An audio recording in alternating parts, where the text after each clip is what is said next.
वीवीबी विश्व भारत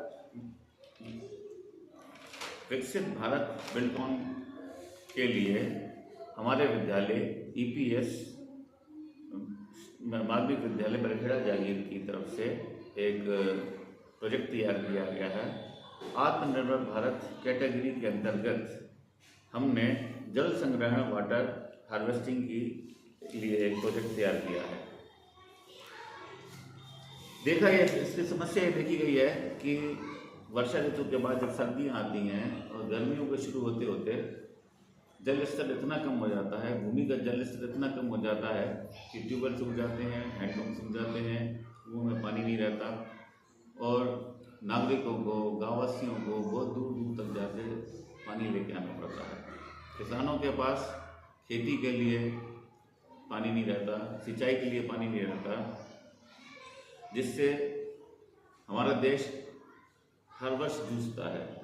नगरों में पानी की सप्लाई नहीं हो पाती और बाद में ट्रैक्टरों से पानी मोहल्ले मोहल्ले में पहुँचाया जाता है और पानी की ये मारामारी होती है।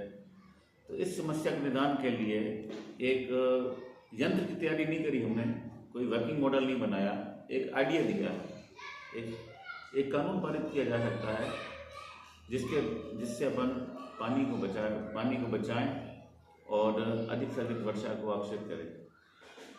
इसके लिए सबसे पहले तो वनों का होना बहुत ज़रूरी है और वनों के लिए एक कानून बनाया जाए कि प्रत्येक गांव में जो खेतीहर किसान हैं उनको प्रत्येक बीघे के हिसाब से पेड़ लगाने चाहिए और इसके लिए उनको बाध्य भी किया जा सकता है कानून के तहत। अगर वो पेड़ नहीं लगाते हैं तो उनको किसान क्रेडिट कार्ड रद्द कर देना चाहिए। अगर भूमि पर पेड़ होंगे, खेतों में पेड़ होंगे तो निश्चय ही वर्षा को आकर्षित करेंगे, बादलों को आकर्षित करेंगे और वर्षा होगी। फिर उस वर्षा के जल को अपन